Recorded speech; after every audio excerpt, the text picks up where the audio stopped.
Saudações, investidor! Tudo bem com você? Você está no canal Aportando Conhecimento e no vídeo de hoje a gente vai falar sobre um grande motivo que está fazendo muita gente perder dinheiro na Bolsa de Valores e principalmente a gente vai falar sobre como evitar esse problema. Então vamos já para o vídeo.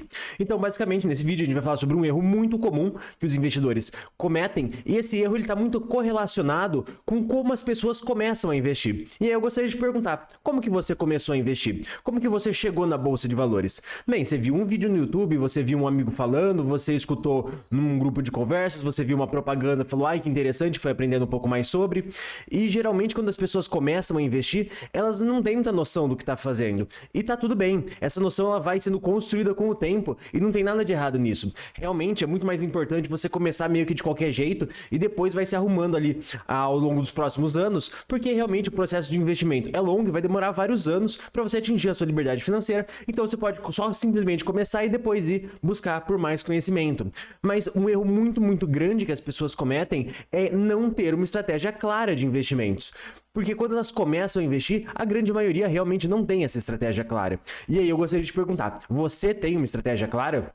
Então, se alguém te perguntar qual que é a sua estratégia de investimentos, você saberia responder com perfeição, falar, não, a minha estratégia é isso, assim, e é esse tipo de empresa, esse tipo de fundo imobiliário que eu busco. Ou você não saberia? Porque você não saber é um grande problema. Isso é um grande problema porque para quem não sabe para onde vai, qualquer caminho serve. E na verdade, o que acontece? Você vê aí ações de dividendos, ações de crescimento, você tem ações, FIIs, BDRs, estoques, fiagros, cripto, ouro, você tem um monte de possibilidades de investimentos diferentes, e se você não tiver uma estratégia clara, você fica perdido. Porque na verdade o que você tem é muita informação e você precisa filtrar essas informações para chegar nos melhores investimentos para você. Porque não necessariamente os melhores investimentos, por exemplo, para mim, são os melhores para você. E a gente vai discutir isso um pouquinho daqui a pouco no vídeo, mas basicamente o que faz esse filtro entre muita informação para as melhores ações para você comprar, basicamente é a sua estratégia.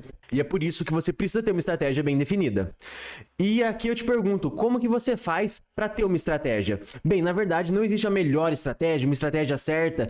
E na verdade o que a gente vai fazer nesse vídeo vai ser discutir vários pontos importantes para você pensar um pouco sobre que a sua estratégia precisa ter. Ela precisa chegar em uma conclusão clara sobre esses pontos que a gente vai discutir aqui no vídeo. Mas antes de falar quais são esses pontos, a gente já está chegando na metade do vídeo, eu gostaria de pedir para se você estiver gostando do vídeo, para você se inscrever no canal, para ficar por dentro dos próximos vídeos. E se você já for inscrito, eu vou pedir para você deixar o like para ajudar na divulgação do vídeo. E se você puder enviar esse vídeo para algum amigo, seria muito bom também. Mas agora falando sobre os pontos que a sua estratégia precisa responder, a primeira pergunta que a sua estratégia tem que responder é: quanto de ações e quantos de fundos imobiliários você quer ter na sua carteira? Por exemplo, eu na minha carteira tenho 25% em ações do exterior, 37,5% em ações brasileiras e 37,5% em fundos imobiliários. E eu vou fazendo meus aportes de modo a tentar ter esse percentual o mais próximo possível, o mais balanceado possível.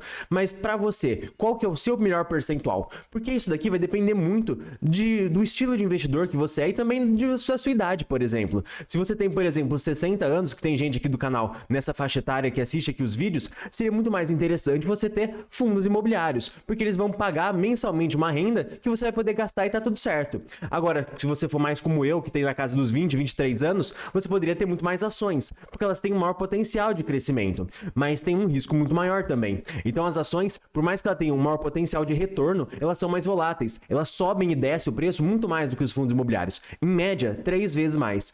E também elas são mais suscetíveis a mudanças, ou seja, um fundo imobiliário, ele faz uma grande mudança de portfólio toda vez que ele faz uma emissão, que acaba demorando para isso acontecer. As ações não. Você pode ter uma empresa muito boa que do nada se torna muito ruim, como por exemplo a Cielo. A Cielo era uma empresa muito interessante, era uma empresa de maquininha de cartão e começou a surgir vários outros concorrentes, ela foi perdendo margem e hoje não é uma empresa tão interessante assim. Então são coisas que você tem que analisar. Por mais que ações deem um maior retorno, elas têm a maior capacidade de se tornar algo ruim. Enquanto o fundo imobiliário ele é mais estático, ele tem a maior chance de continuar com a qualidade que ele sempre teve. E que se você escolher bons fundos imobiliários, obviamente eles vão tender a ser bons fundos imobiliários por muitos tempo, sem que haja uma grande movimentação de portfólio. Então, o investimento em fundos imobiliários, eles te dão uma maior segurança. Mas aí eu te pergunto, quanto de ações que você quer ter na sua carteira e quanto de fundos imobiliários que você quer ter na sua carteira? Bem, essa é uma resposta que você tem que dar. E não tem uma resposta certa. Mas seria interessante, na minha opinião, você ter um pouquinho de cada um e calibrar isso para o seu perfil de investidor, que varia de pessoa para pessoa. Um outro ponto muito importante que você tem que avaliar também são ações de crescimento e ações de dividendos. E aí, você busca qual? Será que não seria mais interessante você que busca ações de dividendos migrar para fundos imobiliários? Bem, novamente, isso é uma resposta que a sua estratégia tem que dizer para você. Então, as ações de dividendos, elas são empresas já muito maduras, que já dão resultados no presente, já dão resultados hoje, e tem uma grande geração de caixa. Mas, por já serem empresas maduras, que já dão muito resultado, dificilmente elas vão dobrar ou triplicar de tamanho. O Banco do Brasil, por exemplo, não tem como dobrar de tamanho, porque ele já está presente em quase todos os lugares do país, por exemplo. Enquanto, por exemplo, a 3tentos, que é uma empresa do setor agro, ela pode multiplicar por muitas e muitas e muitas vezes, porque ela só atua em dois estados do Brasil, ela pode expandir para os outros estados, isso pode fazer com que as ações da empresa multipliquem por muitas vezes, mas isso pode também não acontecer, e o grande ponto é você saber calibrar o risco. Então, as ações de crescimento, elas podem ter um resultado muito maior do que as ações de dividendo, desde que o seu plano de crescimento dê super certo. Se ele der errado, babau, você perde muito dinheiro com essa brincadeira, porque na verdade a empresa está gastando e gastando e gastando para promover o seu crescimento. Se esse crescimento não vir, é um grande problema para o acionista.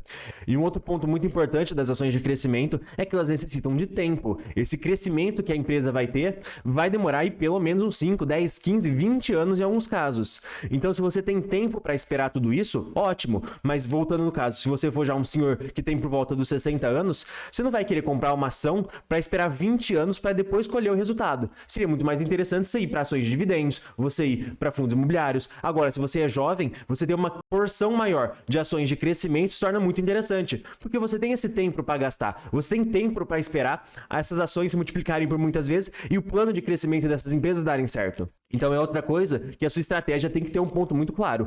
Quanto de dividendos e quanto de crescimento eu quero na minha carteira. Eu, por exemplo, tenho muito mais ações de crescimento do que ações de dividendos. Porque boa parte de dividendos da minha carteira eu jogo para fundos imobiliários, deixando a parte de ações muito mais voltada para crescimento. Óbvio, se existir uma empresa de dividendos que está extremamente descontada, como por exemplo o Banco do Brasil estava um tempo atrás, obviamente eu vou comprar, mas essa não é o core da minha estratégia. Então esses são só alguns pontos que eu acho muito interessante você refletir um pouco sobre o que você quer, qual que vai ser a sua estratégia de investimentos, e esse vídeo vai ficando por aqui. Se você gostou, eu vou pedir para você se inscrever e até o próximo vídeo.